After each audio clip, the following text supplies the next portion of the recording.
Here's how to change the edging blade on your Ego trimmer. The tools that you'll need are needle nose pliers. I have a 5mm hex wrench, and this is a 5/8 wrench socket. I ordered a generic blade off of Amazon. As you can see, it'll fit there just fine. And this blade kit comes with some pins, some cotter pins that you're going to need.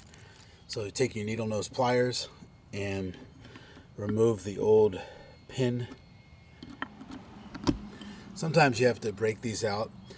Even if your old pin still looks like it's in good working condition, use a brand new pin. If you don't have one, take the old pin to any hardware store and they should be able to get you the right size that you need. Now when we go to remove this nut, this is actually a left spinning nut. And so in order for us to do that, we're going to need to obviously stop this from spinning.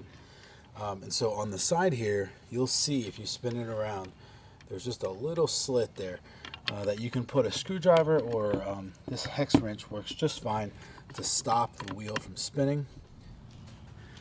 As you can see, there's a little hole. As you turn the wheel, you can see a little opening right there, and that's where you want to stick the hex wrench inside so it locks the wheel in place.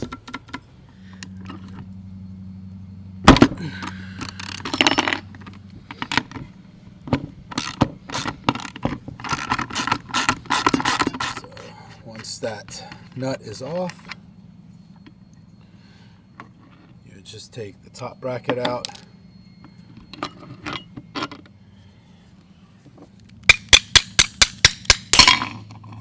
place the new one in. See, it fits just fine.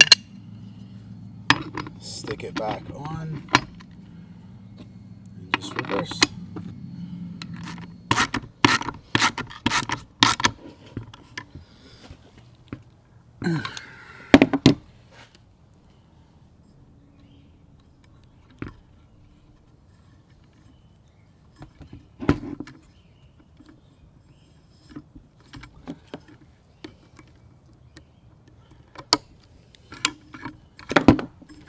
Should be good to go.